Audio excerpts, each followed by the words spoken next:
Déjà, il faut commencer par clarifier un certain nombre de choses.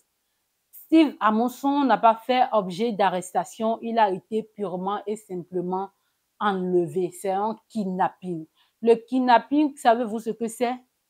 C'est un acte crapuleux orchestré par des hors-la-loi. Un acte sévèrement puni par la loi si on était quand même dans une république sérieuse. Hein.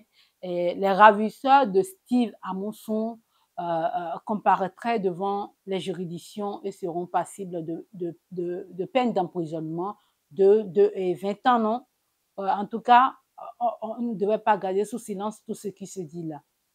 De son kidnapping, de la manière de son enlèvement qui ne répond à aucune norme, à aucune procédure, ou de selon les révélations du procureur de la République togolaise, des individus, des civils béninois auraient précédé à son enlèvement, à son kidnapping.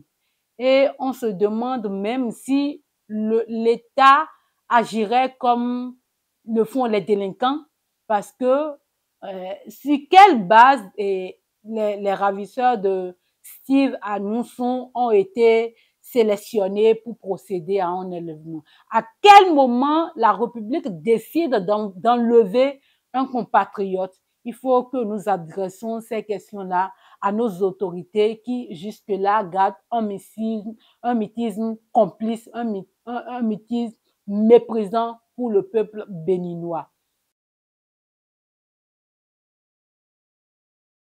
Je pense qu'il y a eu du sérieux dans tout ce qui a été dit. Parce que, au-delà des suspicions, au-delà des rumeurs, au-delà de ce qui se dit, les autorités togolaises sont allées au fin fond même du dossier en nous révélant l'identité même des ravisseurs de Steve Amonson.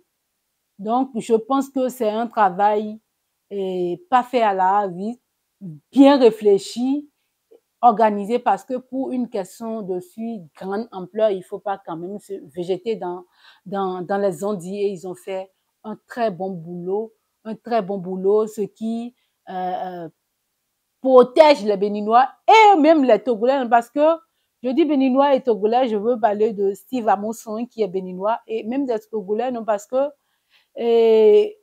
avec cette méthode-là, pendant le kidnapping de Steve Amonson, beaucoup de choses auraient pu se passer, non?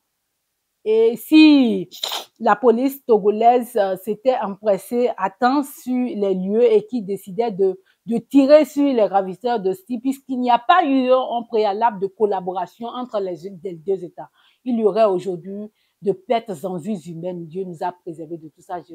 Je pense que c'est un travail qui a été bien fait et qui aujourd'hui éclaire la lanterne des Béninois sur le véritable problème que nous vivons aujourd'hui et qui n'était pas porté au grand public, parce que c'est un problème aujourd'hui que de civils, de simples individus se lèvent et délibérément kidnappent, et qu'on associe cela même à des fonctionnaires d'État.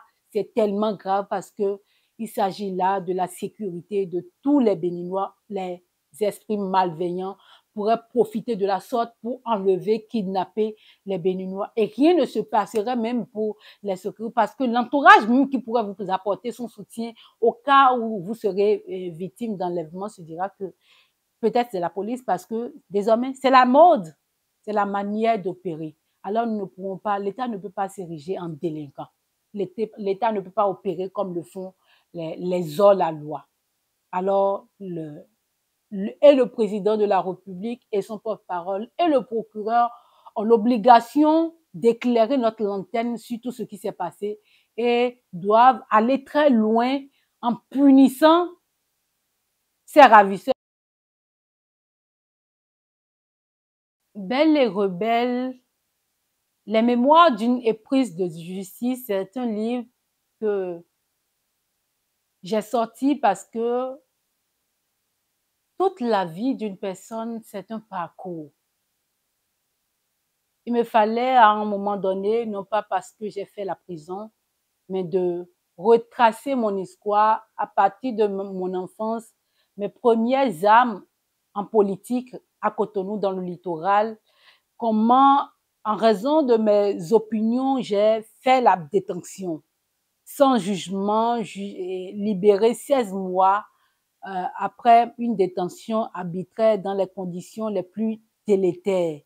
Il fallait que je raconte aux Béninois le vécu carcéral, ce que vivent les gens dans nos détentions, les abus, ce qu'il y a à corriger afin que euh, les esprits les plus autorisés puissent être informés afin que correction soit apportée à ce que je considère comme vice, comme problème dans nos maisons d'arrêt en République du Bénin.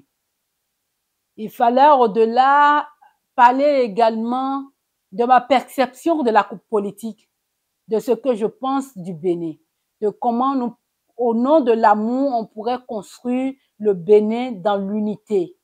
Comment il est nécessaire et primordial de construire ce pays avec les Béninois. Voyez-vous, quand j'étais en détention, on m'a infligé les peines les plus terribles. Et après ma détention, j'ai accordé une interview où je disais, la prison m'a pris mon humanité. Non pas que j'ai perdu ma féminité, mais c'est en raison de tout ce que j'ai eu à vivre. Quand bien même je n'étais ni délinquant, ni criminel, en tout cas pour mes opinions politiques. J'étais enfermée dans les cellules au sein même de la prison. De jour comme de nuit, je ne sortais pas, je ne voyais pas le soleil. On ne sort que 2 fois dans la journée, le matin pendant 5 minutes à 6h30, non, si j'ai bonne mémoire, le soir à 18h, pour 5 minutes. Vous n'avez que 5 minutes pour faire vos besoins, donc les gens nous pressent à faire l'essentiel. Tout le reste se fait à l'intérieur. Les besoins solides, liquides, tout se fait à côté. Et c'est à ce même endroit qu'il faut manger. C'est là vous dormez, dans l'insalubrité, sans matelas ni ventilo, dans la chaleur suffocante qui vous étouffe, où on est livré à des diarrhées répétées, des femmes tombent en transe, mes co-détenues, les femmes là, que je profite pour saluer le courage et la bravoure. Nous avons connu le pire en prison. Moi et mes co-détenus, on était au nombre de 8.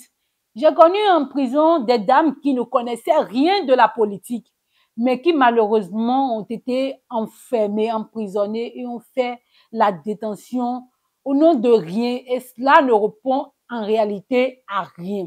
On dit aujourd'hui qu'il n'y a pas de détenus politiques. Moi, j'ai été détenu politique et mes co-détenus sont des détenus, ont été détenus politiquement.